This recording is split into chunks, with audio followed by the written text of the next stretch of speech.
ka man lang nagsikap, pinabayaan mo ang iyong kinabukasan.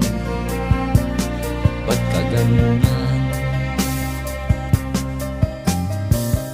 Di naman sila nagkulang, ibinigay ang iyong kailangan.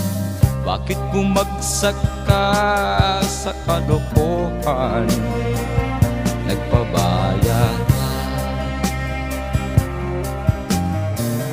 lagi kang naglalasing, magulang mo'y di pinapansin.